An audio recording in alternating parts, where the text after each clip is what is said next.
प्रभुंकर महानामर गौरव हेउ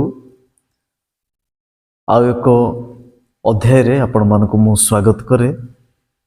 आज मध्य आउ गोटे प्रसंग नहीं आमने ईश्वरंकर वाक्य रु आलोचना करिबा।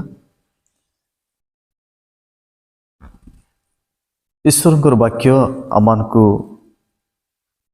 कहे माथ्यू लिखित सुसमाचार 5 अध्याय 13 पद। यही स्थान रे प्रभु जीशु ख्रीष्ट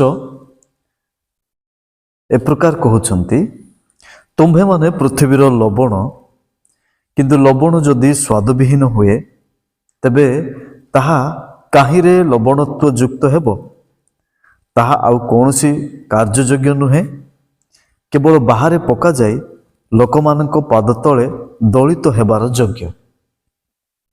देखंतु लवण विषय रे बाइबल कौन शिक्षा दिए। आसंतु आमने लवण विषय रे शिक्षा करिबा। आमे लवण प्रायतः आमे व्यवहार करिथाउ। बिना लवण रे कौनसी तरकारी आमे बनै न थाउ। लवण टिके कमिले मध्य आमानकु ताहा भलो लागी न थाए, किंबा लवण अधिक हेले ताहा मध्य आमानकु भलो लागी न थाए। किंतु प्रत्येक तरकारी को स्वादिष्ट करे लवण। आपण दुनिया भर विभिन्न प्रकार मसला करंतु जहाँ मध्य, किंतु जदि आपण लुण पकेबारे आपण भूल करंती ताहले सब बेकार हो जाए। प्रिय बापा माँ भाई भौणी माने आसंतु लवण एवं तार केतोटी गुण आमे देखिबा। एवं प्रभु कौन पाए ए प्रकार कहले जे तुम्हे माने पृथ्वीर लवण। कहीं प्रकार कहले लवणर दृष्टांत प्रभु जीशु कहीं देले। लवणर प्राय 4टी गुण विषय आम शिखिबा। लवण प्रथमतः खाद्य को कौन करे, सुस्वाद करे। खाद्य रे स्वतंत्र स्वाद भरी दिए। लवण कौन करे ना खाद्य को स्वतंत्र स्वादिष्ट करे। आमने जो समय जेते बेले कि जगत रे अछु, विभिन्न जाति, विभिन्न धर्म, विभिन्न भाषावादी आमानकर चतुर्पार्श्व अछंती, आम मध्य अछंती। आमे सेमानक सहित अछु, बसुचु, पढ़ुचु, खेल कूद इत्यादि रे माने इनवॉल्व अछु।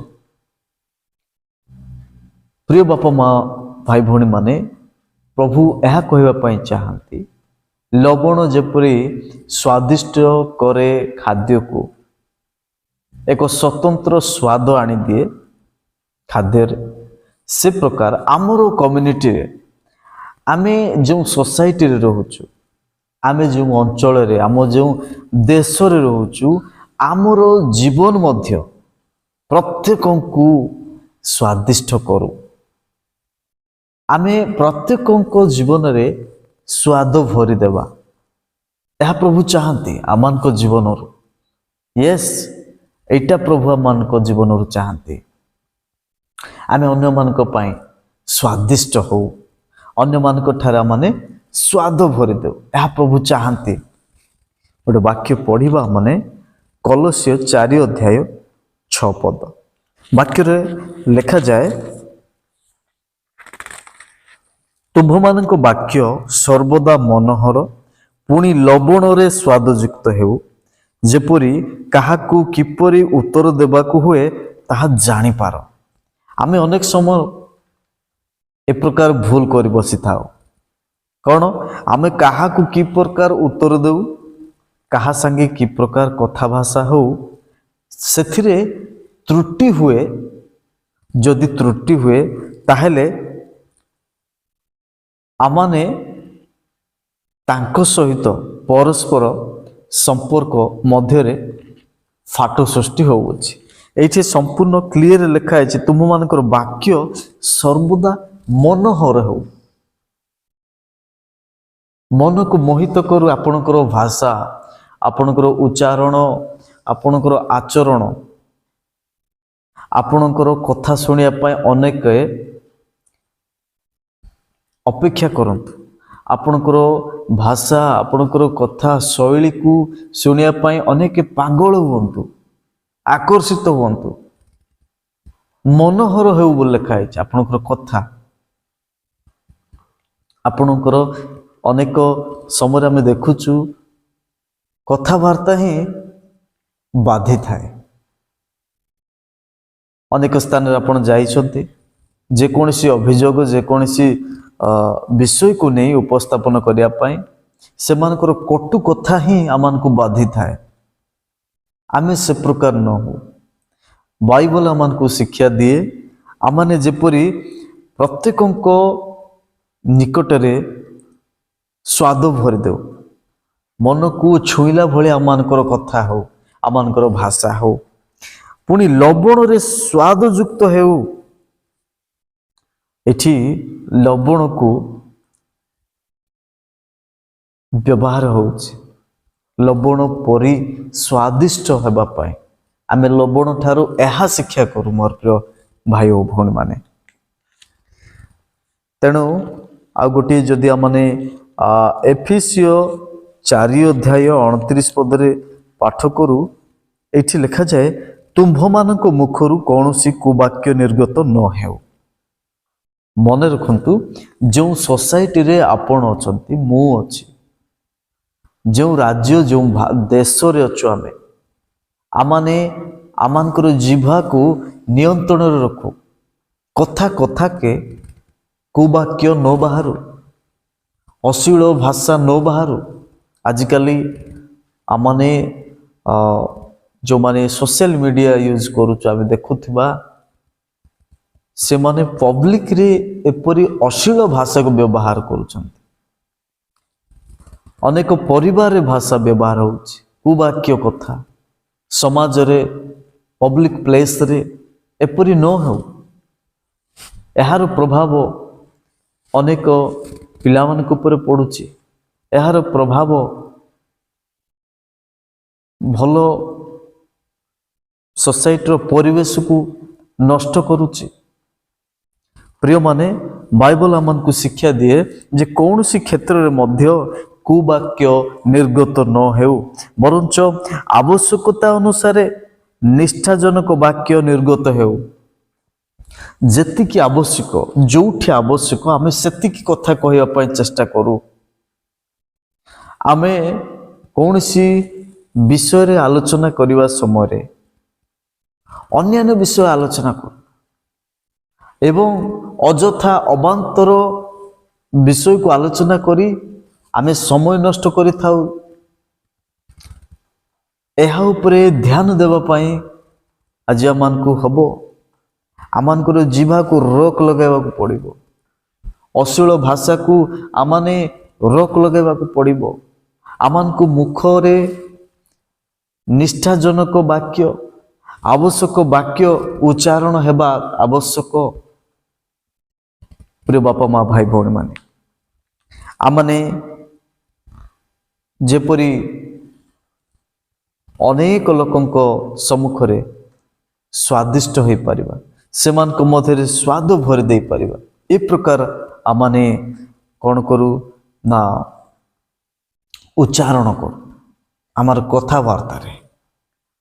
ତେଣୁ ପ୍ରଭୁ କହୁଛନ୍ତି, ତୁମ୍ଭେମାନେ ଜଗତର ଲବଣ, ତୁମେ ଲବଣ ପରି ହୁଅ।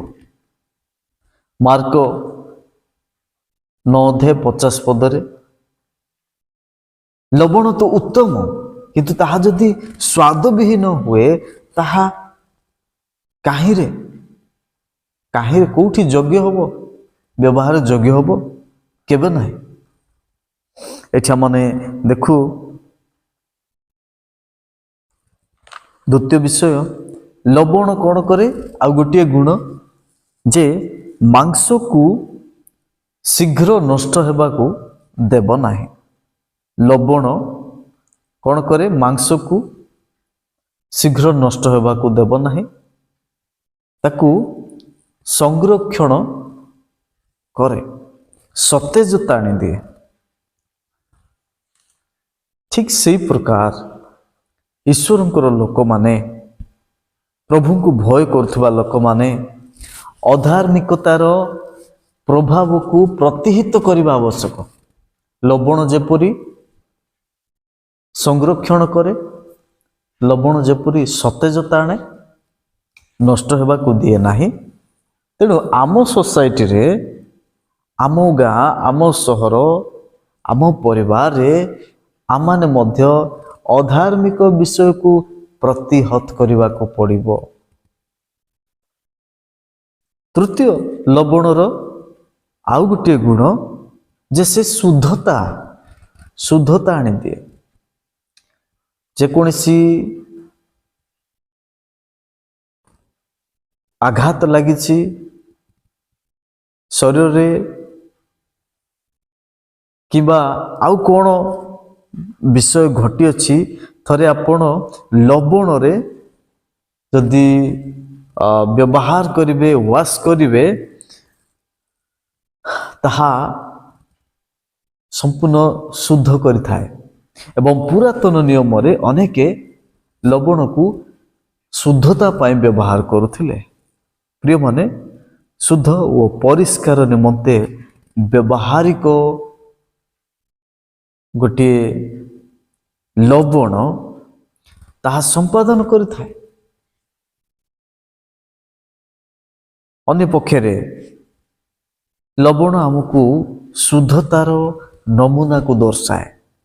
मनुष्य निजको वाक्य रे, व्यवहार रे, विचार रे शुद्धतार मान को बजाय रखिबा आवश्यक।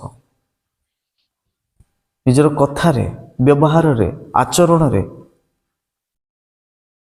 निश्चित भाव रे शुद्धतार मान रखिबा, बजाय रखिबा आमानकर आवश्यकता रही। चतुर्थ गुण लवण आपण माने जानते मार्केट रे अति सुलभ मूल्य रे मिलिबा विषय। तेणु लवण सुलभ मूल्य रे आमने पाई थाओ। ठीक से प्रकार प्रिय प्रभुंक लोक माने, प्रिय भाई भौणी माने, आज आपण हुए तो संख्या लघु, आपण प्रभाव विहीन किंबा आपण क्षमतापन्न व्यक्ति नुहंती, किंतु ईश्वरंकर मनोनीत अटंती। आपण बलिष्ठ नुहंती, आपण दुर्बल, आपण को किए गुरुत्व दे न थांती, आपण तो महत्वहीन हेले मध्य आपण प्रभु को जानिथिबा हेतु, परमेश्वर को भय करुथिबा हेतु आज यही प्रकार भाई भौणी मानक पाई आमानकर परमेश्वरंकर अनुग्रह, परमेश्वरंकर दया हेतु सारा विश्व रे प्रभु को भय करुथुवा लोक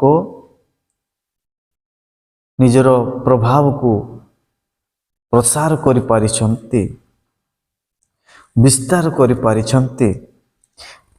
तेणु आमने गोटे वाक्य पढ़िबा प्रथम कोरिन्थीय 1 अध्याय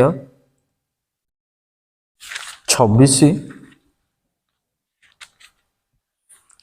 एठी आमे देखुछु जे परमेश्वर आमान को आज अनेक क्षेत्र रे आमान को व्यवहार करुचंती लवण भाव रे। जेहेतु आमाने प्रभु को मनोनीत व्यक्ति अटु, आमानकर कौनसी दक्षता नाही, आपणकर कौनसी ए प्रकार विषय नहीं जोथि पई आपण को लोक मानिबे, किंतु ଆପଣ ଯେ ଅନେକଙ୍କ ହୃଦୟରେ ସ୍ଥାନ ପାଇଛନ୍ତି, ଆପଣଙ୍କର ଆଚାର ବ୍ୟବହାର ପାଇଁ, ଆପଣଙ୍କର ଉଚ୍ଚାରଣ ଆଚରଣ ପାଇଁ ଆପଣ ଲୋକମାନଙ୍କ ହୃଦୟରେ ଜାଗା କରିଛନ୍ତି। ପ୍ରିୟ ବାପା ମା ଭାଇ ଭଉଣୀମାନେ, ମୁଁ କହିବା ପାଇଁ ଚାହେଁ, ପ୍ରଭୁ ଯୀଶୁ କହୁଥିଲେ, ଆଜି ବି କହନ୍ତି, ତୁମ୍ଭେମାନେ ଜଗତର ଲବଣ। You are the salt of the world. ଆମେ କି ପ୍ରକାର ଲବଣ ହୋଇପାରିବା? ଯଦି ଆମମାନେ ଅନେକଙ୍କ ମଧ୍ୟରେ, ସମାଜ ମଧ୍ୟରେ ସୁସ୍ୱାଦିଷ୍ଟ ବିଷୟକୁ ଭରୁ ନାହୁଁ, କି ପ୍ରକାର ଆମମାନେ ଲବଣ ହୋଇପାରିବା? ଆମମାନେ ଅଧାର୍ମିକକୁ, ଅଧର୍ମ ବିଷୟକୁ ଯଦି ପ୍ରତିହିତ କରୁନାହୁଁ, କି ପ୍ରକାର ଆମମାନେ ଲବଣ ପରି ସ୍ୱାଦିଷ୍ଟ ହୋଇପାରିବା? କିବା ଆମମାନଙ୍କର ବାକ୍ୟ, ଆମମାନଙ୍କର ଆଚରଣ ବ୍ୟବହାରରେ ଯଦି ଆମମାନେ ଶୁଦ୍ଧତାର ମାନକୁ ବଜାୟ ରଖିପାରୁନା, କି ପ୍ରକାର ଆମମାନେ ଶୁଦ୍ଧତାର ନମୁନା, କି ପ୍ରକାର ଆମମାନେ ଲବଣତ୍ୱକୁ ବଜାୟ ରଖିପାରିବା? କିମ୍ବା ଯଦି ଆପଣ ଖ୍ରୀଷ୍ଟିଆନ ହୋଇ ମଧ୍ୟ ଈଶ୍ୱରଙ୍କୁ ଜାଣି ମଧ୍ୟ ଆପଣ ଦୁର୍ବଳ ହେଲେ ମଧ୍ୟ, ଯଦି ଆପଣ ନିଜ ସମାଜ, ନିଜ ପରିବାରରେ ସ୍ୱାଦବିହୀନ ଅଟନ୍ତି, ତାହେଲେ କି ପ୍ରକାର ଆପଣ ଲବଣ ପରି ସ୍ୱାଦଯୁକ୍ତ? ପ୍ରିୟମାନେ, ପ୍ରଭୁ ଯୀଶୁ ଖ୍ରୀଷ୍ଟଙ୍କ ଦ୍ୱାରା ଆପଣ ଶୁଦ୍ଧତା, ଆପଣ ସିଦ୍ଧତା, ପ୍ରଭୁ ଯୀଶୁ ଖ୍ରୀଷ୍ଟଙ୍କ ଦ୍ୱାରା ଜଣେ ଆପଣ ଦୁର୍ବଳ ହେଲେ ମଧ୍ୟ ଖ୍ରୀଷ୍ଟଙ୍କ ଠାରେ ଆପଣ ବଳବାନ ହେଇପାରିବେ। ଈଶ୍ୱରଙ୍କର ମୂଲ୍ୟବୋଧର ସଂରକ୍ଷକ ହୋଇପାରିବେ। ପ୍ରତ୍ୟେକ ଲୋକଙ୍କ ନିମନ୍ତେ ଆପଣ ସ୍ୱାଦଯୁକ୍ତ ହେଇପାରିବେ। ତେଣୁ ଆସନ୍ତୁ, ଆମମାନେ ଲବଣ ଠାରୁ ମଧ୍ୟ ନିଜକୁ ଶିକ୍ଷା କରିବା। ଲବଣ ଠାରୁ ମଧ୍ୟ ଶିକ୍ଷା କରି ଆମେ ନିଜକୁ ଗଢ଼ିବା। ଅନେକ ଲୋକମାନଙ୍କ ଠାରେ ଆମେ ସ୍ୱାଦଯୁକ୍ତ ହେବା। ଆପଣ ପ୍ରସ୍ତୁତ ରୁହନ୍ତୁ, ପ୍ରଭୁ ଆପଣଙ୍କୁ ମଧ୍ୟ ଲବଣ ପରି ସ୍ୱାଦଯୁକ୍ତ କରିବେ। ଆପଣଙ୍କୁ ମଧ୍ୟ ଜଗତର ଲବଣ ବୋଲି କହିବେ। ଆସନ୍ତୁ ପ୍ରାର୍ଥନା କରିବା। ପ୍ରିୟ ପ୍ରଭୁ, ଆମେ ଧନ୍ୟବାଦର ସହିତ এই ଅଧ୍ୟାୟରେ ପ୍ରଭୁ ତୁମର ସେହି ଜୀବନ୍ତ ବାକ୍ୟ ପାଇଁ ତୁମକୁ ଗୌରବ କରୁଅଛୁ। ନିଜ ନିଜକୁ ତୁମଠାରେ ସମର୍ପଣ କରୁଅଛୁ। ହୁଏତ ପ୍ରଭୁ ଆଜି ଆମମାନେ ଅନେକଙ୍କ ମଧ୍ୟରେ ସ୍ୱାଦଯୁକ୍ତ ନୁହଁ, ଆମେ ମୂଲ୍ୟହୀନ ଅଟୁ, ଆମେ କୌଣସି କ୍ଷମତାପନ୍ନ ନୁହଁ, ତଥାପି ପ୍ରଭୁ ତୁମେ ଆମମାନଙ୍କୁ ଆଜି ଲବଣ ଠାରୁ ଶିକ୍ଷା ଦେଇ ଆମମାନଙ୍କୁ ତୁମେ ଉଦ୍ଦୀପିତ କରିଛ। ଏଥିପାଇଁ ଧନ୍ୟବାଦ ଦେଉଛୁ। ଆମେ ନିଜକୁ ଲବଣ ପରି କି ପ୍ରକାର ପ୍ରସ୍ତୁତ କରିବୁ, ଗଠନ କରିବୁ, ଏହିତୁ ତୁମେ ଆମମାନଙ୍କୁ ଅନୁଗ୍ରହ କର। ୟୁଟ୍ୟୁବରେ ଆମମାନଙ୍କୁ ପ୍ରାର୍ଥନା ଅନୁରୋଧ ପଠାଇଥିବା ପ୍ରତ୍ୟେକ ଭାଇ ଭଉଣୀମାନଙ୍କୁ ପ୍ରଭୁ ତୁମେ ଦୟା କର। ସେମାନଙ୍କର ପରିବାରର ପ୍ରତ୍ୟେକ ବିଷୟକୁ ତୁମେ ପରିବର୍ତ୍ତନ କର। ସ୍ୱାସ୍ଥ୍ୟ କ୍ଷେତ୍ରରେ ସେମାନଙ୍କୁ ଆରୋଗ୍ୟତା ପ୍ରଦାନ କର ବାପା। ସେମାନଙ୍କର ଆର୍ଥିକ ସଙ୍କଟ ଠାରୁ ସେମାନଙ୍କୁ ତୁମେ ମୁକ୍ତ କର। ପ୍ରଭୁ ପାପରୁ ମନ ଫେରାଇବା ପାଇଁ ପ୍ରଭୁ ତୁମେ ଅନୁଗ୍ରହ କର। ଜଗତରେ ଯେପରି ଲବଣ ପରି ସ୍ୱାଦଯୁକ୍ତ ହେବେ, ଏଥିପାଇଁ ତୁମେ ଅନୁଗ୍ରହ କର। ପ୍ରତ୍ୟେକ ବିଷୟ ପାଇଁ ଧନ୍ୟବାଦ ଦେଇ ପ୍ରାର୍ଥନା ଯୀଶୁଙ୍କ ନାମରେ ମାଗୁଅଛୁ। ଆମେନ୍।